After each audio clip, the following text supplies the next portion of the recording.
E dando continuidade aqui ao nosso bate-papo no programa Utilidade Pública de hoje, sobre o retorno às atividades em vários segmentos, vocês acompanharam aí nos blocos anteriores, nosso bate-papo com a nossa psicóloga e psicanalista, Patrícia Pinatti, sobre esse retorno e a questão da saúde mental, a preparação psicológica, a ansiedade, de uma forma geral.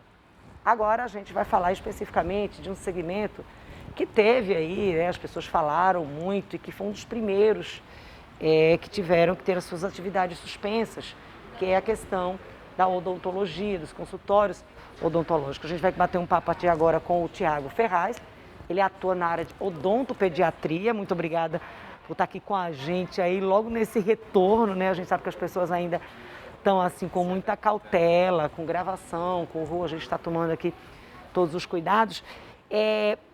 O que vai ser diferente a partir de agora? Porque olha, se para o adulto já há um receio, você imagina para levar a criança, né? Para levar o idoso, enfim.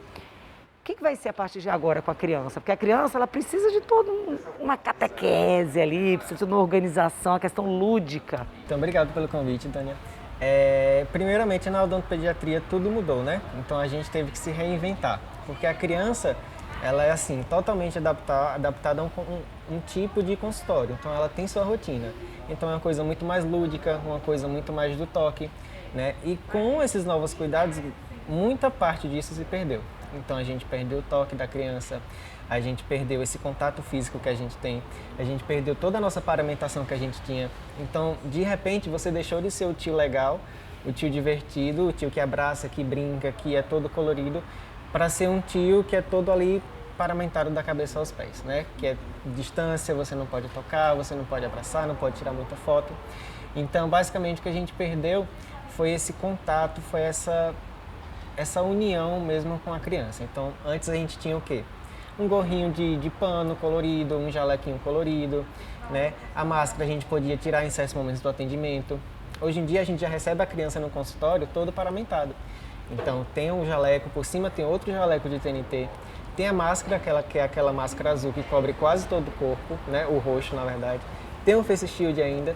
Então você deixou de ser o tio ali legalzinho para a criança, para ser aquela figura que ela não reconhece mais. Se com adulto já era diferente, com a criança a gente tinha alguns tipos de manejo para tentar quebrar essa ansiedade do consultório odontológico. Então o que a gente tinha era um espaço reservado na clínica, que era a brinquedoteca, onde a criança chegava e ficava ali passando o tempozinho dela, brincando, desenhando. Hoje em dia, com a pandemia, isso não existe mais, infelizmente, né? A gente trabalha agora atendendo menos pacientes, ou seja, com intervalo entre um paciente e outro maior, justamente para reduzir esse tempo de espera na sala, né, da clínica. Então a criança chega, infelizmente ela fica sentadinha esperando com acompanhante, só pode ir um acompanhante agora. E aí ela não tem mais esse contato dessa quebra da ansiedade, desse consultório mais lúdico.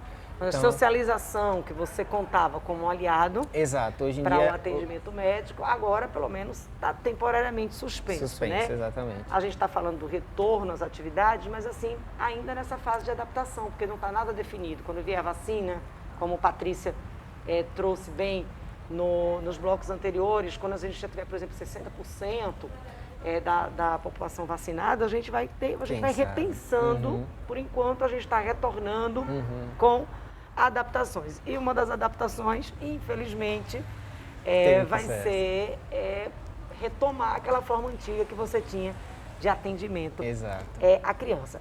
Na hora do atendimento em si, a gente já trouxe aí, infelizmente, a brinquedoteca, né? A brinquedoteca, aquele espaço lúdico que ficava ali, a gente, infelizmente, vai ficar suspenso, por enquanto. A gente também tem aquele convívio, aquelas brincadeiras com outras crianças, que também fica suspenso, porque agora é horário agendado, né? Isso, exatamente. Um acompanhante, ou seja... um intervalo maior entre um paciente e outro, né? Então... Vocês atendiam, por exemplo, quantos pacientes eram atendidos num turno, num dia, e quantos passam a ser atendidos agora com esse distanciamento? Olha, a depender muito do procedimento, a gente atendia de cerca de 7 a 6 crianças por turno, né? Isso hoje em dia a gente reduz mais ou menos de 3 pacientes por turno.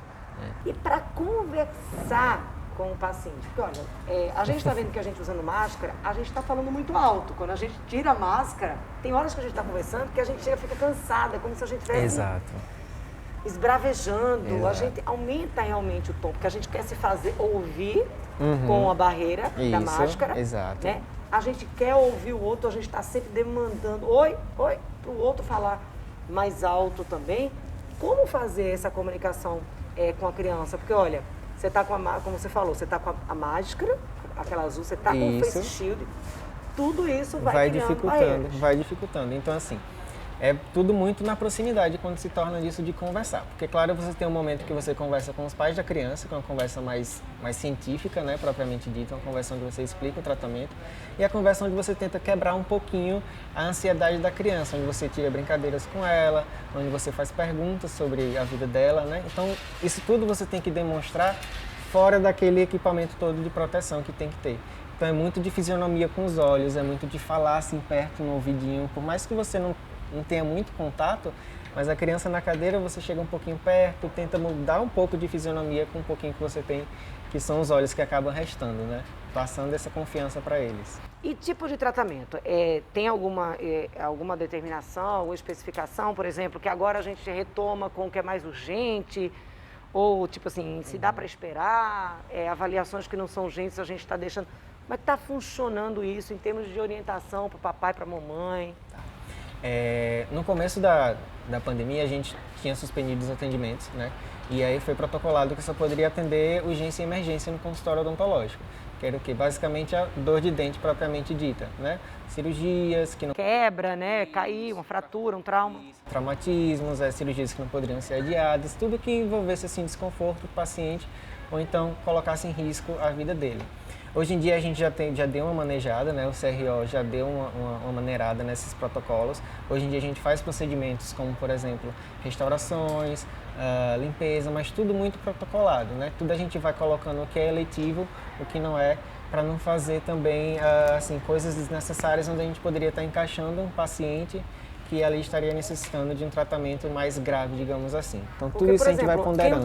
Acho que a criança que utiliza aqueles aparelhos ortodônticos, sim, ela precisa estar com uma frequência exato, mensal, maior no consultório. Como é que ficou a situação desses pacientes durante esse período e como é que vai ficar agora daqui para frente? No começo se foi suspenso, então ficou ali parado uns 2, 3 meses, né? Então os tratamentos foram suspensos e agora que está sendo retomada nesses casos de pacientes ortodônticos, né?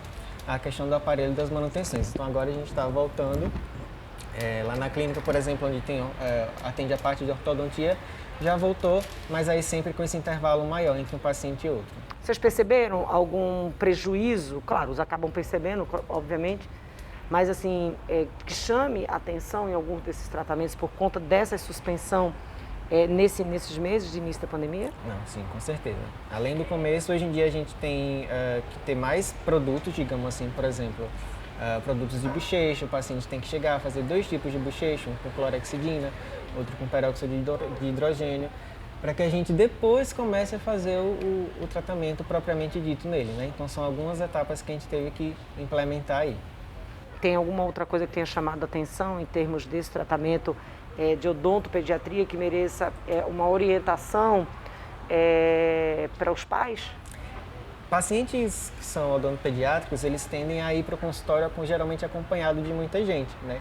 Então às vezes vai o papai, vai a mamãe, vai a vovó, a irmãzinha. Então sempre chega assim, a criança acompanhada de mais 4. Hoje em dia, previamente, a gente já informa aos pais que só pode entrar um acompanhante, né, na clínica e no consultório.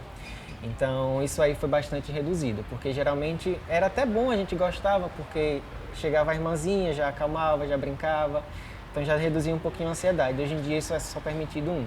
Então é uma coisa que eles também estão percebendo e a gente também está sentindo um pouquinho de falta em alguns tipos de procedimentos. É esse acompanhamento da família, né, até a sala de consultório. Então tá aí, já olha, um alerta importantíssimo para quem precisa levar o filho, o sobrinho, enfim, o neto para o atendimento na odontopediatria vai uma pessoa com a criança, tá? Exato. Porque não está podendo e todo mundo, não pode ser mais aquela festa como era antes. Vamos torcer para a gente voltar. Por enquanto, né? Vamos torcer para retornar essa festa aí na sala de espera do consultório da Brinquedoteca, mas por enquanto apenas um acompanhante. A gente vai para o intervalo, daqui a pouco a Utilidade Pública está de volta.